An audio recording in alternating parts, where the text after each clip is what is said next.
What's up guys and welcome. You are watching Fazi Fitness. So let's start this video with the reigning Miss Olympia champion, Samson, who stayed on his plan even on Christmas.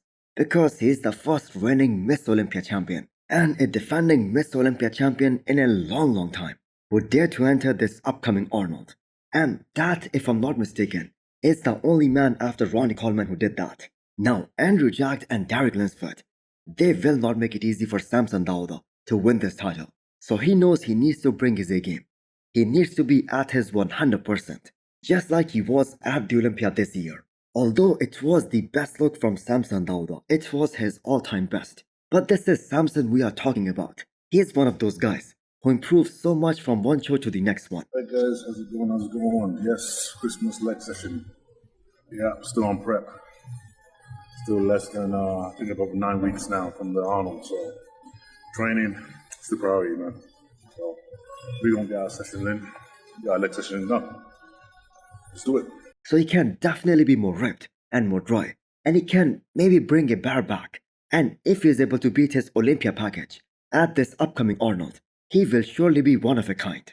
Because Samson has been competing non-stop since 2022, and there is also a bodybuilding community who think that Samson should not have entered this upcoming Arnold. He should not have signed up for this, because it can also backfire.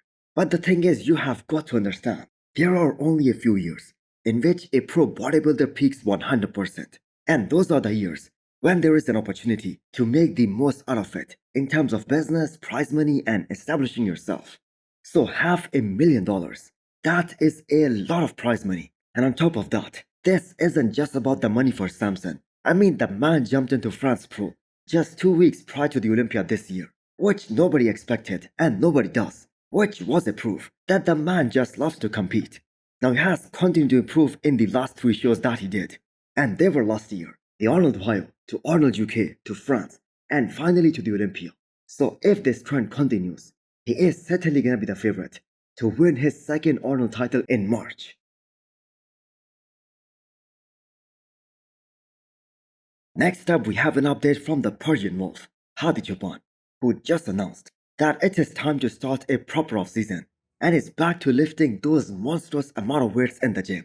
I mean, just count those number of plates on Smith machine, and Hadi is smashing that for reps. Now I bet Hadi Chupan left the Olympia stage with a very bad taste in his mouth, because he knew he wasn't able to bring a package that was similar to what we saw at the Arnold Ohio this year. That wasn't his all-time best. Now we would never know how things would have turned out, how that would have impacted the overall results of this year's Miss Olympia. If that version of Hadi Chupan showed up here, we can only speculate. But Samson Dauda still believes that Hadi Chupan is the most dangerous bodybuilder on the planet right now. Nick Walker said the same thing, because Hadi Chupan have those insane Persian genetics, which allows him to get so ripped and so hard, and bring a conditioning that just nobody can match. Now the interesting thing about Hadi Chupan is that he might be working with a new coach right now. At least he hasn't announced that as of yet. Or maybe he's working all by himself. So it is gonna be very interesting on who he chooses as his next coach. So this upcoming Arnold, that is gonna set the tone for the Olympia next year. But Hadi Chupan is just gonna be so fresh for the Olympia next year. And he will be aiming to bring a similar package like the one we saw at the Arnold Ohio this year. The question is, can Hadi Chupan improve his physique at this stage of his career? Maybe he can, but he definitely has less room to improve considering his frame, especially in comparison to guys like Derek and Samson and Andrew Jack. The New York Pro next year is gonna have one of the most insane lineups in a long time. And I hope you guys haven't forgotten that Michael Krizo has also put his name up for it. So originally he wanted to do this upcoming Arnold, but after his injury and the shoulder surgery that he went through this year, the Arnold Classic was just way too soon for him to get back to his original size and get that density back. So the New York Pro is roughly 5 months away, and that is gonna be a warm-up show for Krizo, because if a guy like Nick Walker or Martin, they decide to do that show as well, all these other guys, they are all gonna need to have a plan B and compete later in the year to earn their Olympia qualifications. Now it will all come down to how hard Krizo is able to train, especially after that shoulder surgery. Because if you guys remember, there was a clear sign of him not training at his 100%, at his maximum efficiency during his last prep, which was for Emperor Classic Spain. And that is why he wasn't close to his personal best at his last show, where he lost to William Bonac and Behrouz Tabani.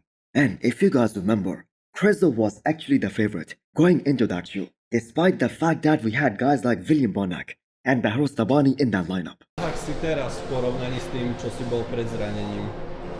Pytanie som nebol tiež na žiadnych v podstate. Ani polovici som není možno, čo som bol kedysi, keď som bol silný. So Michael Krizo brings a lot of freak factor to the stage, a lot of size, and he is no longer working with his former coach. And that was Alexander.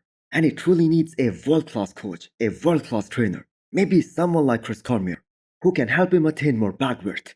Because Michael's conditioning, that has been pretty incredible in almost all the shows that he did after switching over to the IFBB Pro League. So his back was his weakest body part, and that is still the case even to this day. Now he was top 7 at the Olympia last year, so him doing the New York Pro against some of the biggest names in the industry, that is going to be very interesting to see.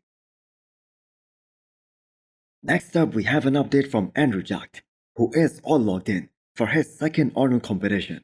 So he might be the only guy in this era who is still old school in terms of his training style, because the pullovers, that is just totally an obsolete movement for chest workout. But we have seen Andrew Jack use this movement for chest before, and he certainly has one of the best chest development in the men's open class.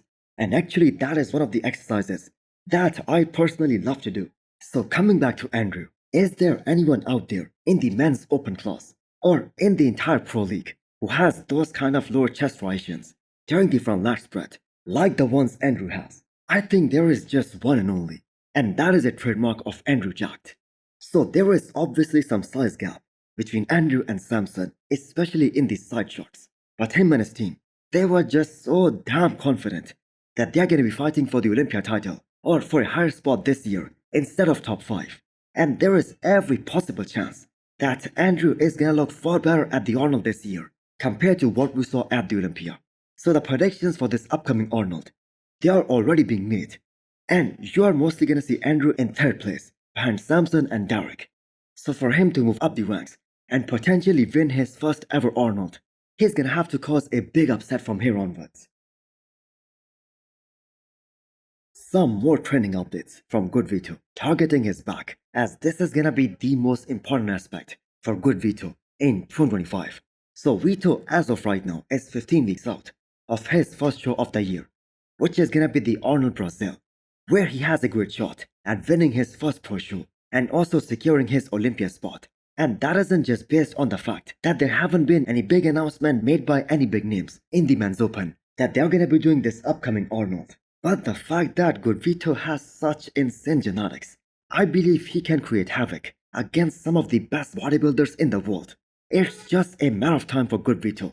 And with the amount of muscle mass that he has packed from this year's Detroit Pro to what we are seeing right now, where the man is weighing close to 290 pounds in a great off-season body composition, I believe he is gonna be so deadly.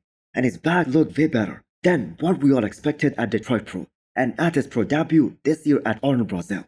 So it seems like Vito can also improve at such a fast pace, and that too in those areas which aren't really his strongest. Now I think we are gonna see GoodVito on the Olympia stage next year, and he can really be right up there in the top 10, maybe even higher than that. So hit the thumbs up button if you liked the video, and smash the subscribe button if you wanna come back for more. Thanks for watching.